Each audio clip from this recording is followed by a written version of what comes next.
The bell above the mercantile door had barely stopped ringing when the whole street fell silent, every eye fixed on the ragged cowboy standing at the counter with a baby wrapped in a torn wool blanket, begging the shopkeeper to take back the last can of milk he had bought that morning because his infant daughter could no longer keep it down, and he had no money left to buy anything else that might save her life.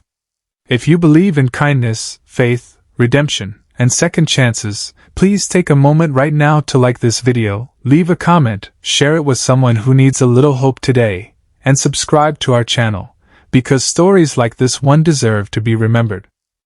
The town of Willow Bend sat low in the Kansas plains in the autumn of 1878, a scattering of clapboard buildings bleached gray by wind and sun, ringed by wheat fields gone gold and brittle under a sky that seemed too vast for the small lives lived beneath it. It was the kind of town where everyone knew everyone else's business, where the church bell called the faithful on Sunday mornings and the saloon piano called the restless every other night, and where a stranger passing through drew stares the way a hawk drew the attention of hens. On that particular October afternoon, the stranger who drew every eye was a man named Thomas Whitfield, a cowboy of perhaps 30 years with a face weathered beyond his age, hands cracked from rope and rain, and eyes that carried a grief so heavy it seemed to bend his shoulders forward even as he tried to stand tall. Cradled against his chest, wrapped in a blanket that had seen better decades, was his daughter, barely 4 months old, her tiny face pale and pinched, her cries thin and exhausted rather than strong and healthy as an infant's cries ought to be. Thomas had ridden into Willow Bend 3 days before, having drifted from a played-out ranch in the Nebraska Panhandle where he had worked as a hired hand until the outfit went bust and the owner rode off owing him 2 months' wages he would never see.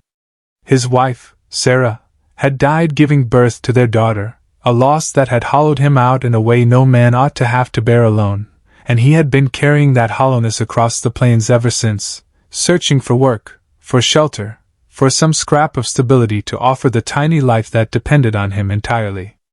He had named her Grace, because in the darkest hour of his life, holding his dying wife's hand as she made him promise to care for their child, Grace was the only word that had come to him, the only thing he had left to hope for. That morning he had spent his last coins, every one of them, on a single can of milk from the mercantile, because Grace had gone 2 days without proper feeding and her cries had grown weaker rather than louder, a sound that terrified him more than any stampede or gunfight ever had. But the milk had come back up almost as soon as he managed to get her to take it, and panic had seized him with a grip like iron, and so he had walked back into that store, humiliation burning in his throat, to ask the shopkeeper, a narrow man named Otis Pratt, whether there might be some other kind of milk, something gentler, something that wouldn't sicken her further, and whether Otis might take back the can and give him something else in its place, though he had not a single penny more to offer in exchange. Otis Pratt was not a cruel man, but he was a practical one, and practicality in a frontier town often wore the face of coldness. He explained, not unkindly but without much warmth either, that goods once sold could not simply be returned, that he ran a business and not a charity, and that he was sorry for the man's troubles but there was nothing more he could do. The other customers in the store, 3 or 4 townsfolk who had paused their own errands to watch the exchange, shifted uncomfortably, some looking away, some staring openly with the particular blend of pity and judgment that poverty so often invites from those who have never known it. It was into this moment, into this small tragedy playing out beneath the tin ceiling of a dusty Kansas mercantile, that Margaret Colton walked through the door. Margaret was known throughout Willow Bend and the surrounding county as the Widow Colton, a woman of considerable means whose late husband, Franklin Colton, had built a cattle empire spanning thousands of acres before a fever took him 3 winters past, leaving Margaret alone in a grand ranch house with more rooms than she could bear to walk through and more money than she could ever spend, and a grief of her own that had never fully healed. For she and Franklin had never been blessed with children, and now she was a woman past 40 with a fortune and an empty house and a silence that sometimes felt like it might swallow her whole. She had come into town that day for ordinary reasons, to collect mail and order supplies for the coming winter, dressed in fine black morning clothes she had never quite stopped wearing, her silver-streaked hair pinned beneath a hat that had cost more than most families in the county earned in a month. She was, by every account, a woman accustomed to being treated with deference, and the townsfolk parted for her out of habit whenever she entered a room. But on this occasion, Margaret did not notice the parting crowd or the tip of Otis Pratt's hat in her direction. Her eyes had gone straight to the cowboy at the counter and the small bundle in his arms, and something in her chest tightened with a recognition she could not have explained, as though some old wound long scarred over had suddenly been pressed upon. She listened, standing quietly just inside the doorway, as Thomas Whitfield's voice cracked with the effort of maintaining his dignity while begging for mercy he was not going to receive, and she watched the baby's small fist open and close weakly against the blanket, and she watched Otis Pratt shake his head with an apology that helped no one at all. The other customers began to whisper amongst themselves, the way people in small towns do, some murmuring that the man ought to have thought of such things before he went and had a child he couldn't feed, others simply pretending not to see, and it was this callousness, more than anything else, that finally moved Margaret Colton to act. She stepped forward, the click of her boots against the wooden floor drawing every eye in the store, and without a word of explanation to anyone, she reached into her reticule and withdrew far more money than the cost of the milk, more money in fact than Otis Pratt likely took in over the course of an entire week, and she set it upon the counter and told him, in a voice that carried the quiet authority of a woman who had spent years running a household and, since her husband's passing, an entire ranching operation as well, that he was to give this man whatever milk and provisions he required, and to keep doing so for as long as necessary, and that the account was to be settled from that day forward through her. The store fell into stunned silence. Thomas Whitfield turned to look at her, his weathered face a mixture of confusion, shame, and a desperate, fragile hope he seemed almost afraid to feel, and he began to stammer out words of protest, insisting he could not accept charity, that he would find some way to earn his keep and pay her back in full, that he was not a beggar but a working man who had simply fallen on hard times through no fault of his own. Margaret studied him for a long moment, and something in his proud refusal, his insistence on earning rather than receiving, reminded her powerfully of her late husband Franklin, who had built his empire from nothing but a strong back and a stubborn will, and who had always said that the measure of a man was not whether he stumbled but whether he rose again. She told Thomas plainly that she was not in the habit of handing out charity to strangers, and that if he wished to repay her, he could do so with honest labor, for her ranch, the largest in the county, was short-handed heading into winter and could use a man who knew cattle and was not afraid of hard work. It was, she said, a simple business arrangement and nothing more, though even as she spoke the words, she felt something stirring in her that she had not felt in the 3 long years since Franklin's death, a sense of purpose, perhaps, or the first stirrings of a hope she had long since stopped allowing herself to feel. Thomas accepted, because a man with a starving child has no room left for false pride, and within the hour Margaret had arranged for him and baby Grace to be taken out to the Colton ranch in her own wagon, with a proper doctor summoned to examine the child, a kindly old physician named Dr. Whitcomb who determined that Grace was simply undernourished and dehydrated from the poor milk and the hardship of the road, and who prescribed a careful regimen of goat's milk mixed with a little sugar and water, administered slowly and frequently, which within days began to bring color back into the infant's cheeks and strength back into her cries. Margaret gave Thomas a small cabin on the property, modest but sound, with a good stove and a real bed, and she gave him work tending the herds alongside her other hands, and slowly, as the golden days of autumn gave way to the first hard frosts of a Kansas winter, a kind of fragile order began to take root in both their broken lives. The other ranch hands were wary of Thomas at first, as cowboys often are of newcomers, but his skill with horses and cattle spoke for itself, and it did not take long before the men respected him for the quiet, steady worker he was, a man who never complained despite carrying an infant's care upon his shoulders in addition to a full day's labor, often bundling Grace against his chest even while mending fences or driving cattle to the winter pastures, refusing to let anyone else raise his daughter for him. Margaret found herself drawn to the little cabin more and more often, at first with excuses of checking on the household expenses or bringing extra provisions, but in time the excuses fell away and she came simply because she wanted to, because there was something in the sight of that small family, fractured and struggling but bound together by fierce love, that filled a place in her heart she had thought closed forever. She began to hold Grace in the evenings while Thomas finished his chores, singing to her the same hymns her own mother had once sung, and she found that her hands, so long accustomed to signing bank drafts and managing accounts, remembered instinctively how to soothe a fussing child, as though some buried maternal instinct had simply been waiting, all these years, for a chance to be used.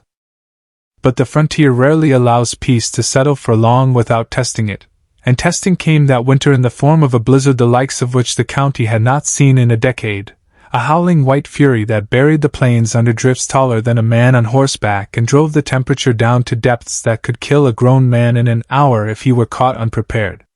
Thomas had been out on the northern range when the storm rolled in with terrifying speed, working to bring in a herd that had wandered too far from shelter, and when the other hands returned to the main house that evening, frostbitten and exhausted, Thomas Whitfield was not among them.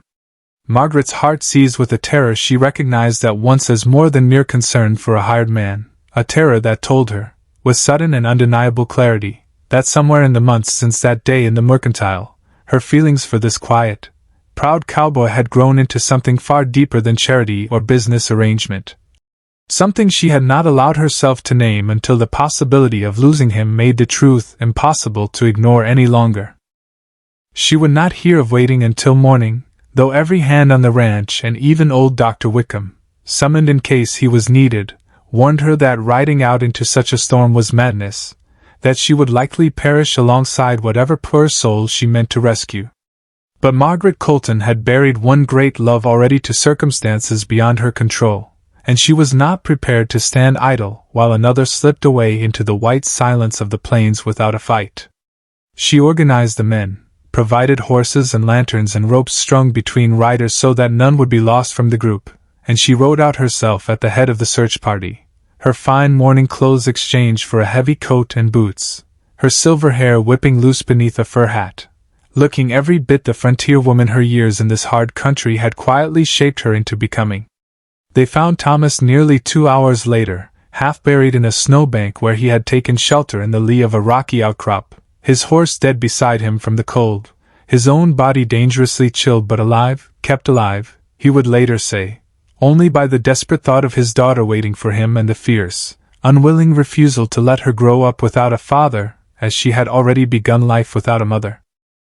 They brought him back to the ranch house half frozen, and Margaret sat beside his bed through the remainder of that long night, holding his hand and praying over him with a fervency she had not felt since the darkest days of her own husband's illness, while baby Grace slept in a cradle nearby, watched over by the housekeeper, oblivious to how close she had come to being orphaned entirely. When Thomas finally woke near dawn, weak but alive, and found Margaret's hand still wrapped around his own, and saw in her tired, tear-streaked face something she could no longer hide, they spoke at last of feelings neither had dared voice before, feelings that had grown quietly through months of shared meals and evening hymns and the slow, patient work of two wounded hearts learning to trust again. Thomas confessed that he had loved her for weeks but had believed himself unworthy, a penniless drifter with nothing to offer a woman of her wealth and standing, and Margaret told him, with the same plain authority she had used that first day in the mercantile, that she had learned the hard way that wealth meant nothing at all beside the priceless worth of a good and honest heart,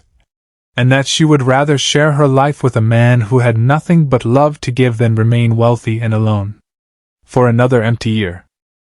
They were married the following spring, in the small white church at the edge of Willow Bend, with the whole town in attendance, for word of the widow Colton and the cowboy she had rescued, both from poverty and from a killing storm, had spread across the county and become something of a local legend, a story people told their children about the power of kindness to change the course of a life.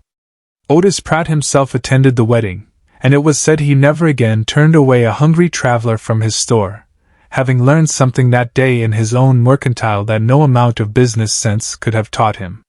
Baby Grace, healthy and thriving now, was carried down the aisle in Margaret's arms, dressed in a christening gown that had once belonged to Margaret's own mother, a symbol that the child would never again want for love or family, having gained not only a father's devotion but a mother's as well, in a home built not on the foundation of blood but on the far sturdier foundation of chosen love and second chances. We would love to hear from you, dear friends watching this story.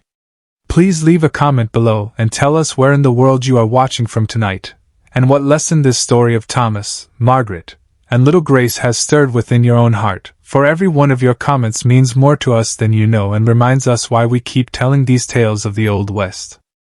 Years later, when people spoke of the Colton Ranch, they spoke not only of its vast herds and its prosperity, though it remained the finest ranching operation in the county for a generation to come, but of the story that founded its second chapter, the story of a proud, grieving cowboy who walked into a mercantile with nothing left but a starving child and a broken heart, and a wealthy, grieving widow who saw in his desperation not a beggar to be pitied or dismissed, but a fellow traveler on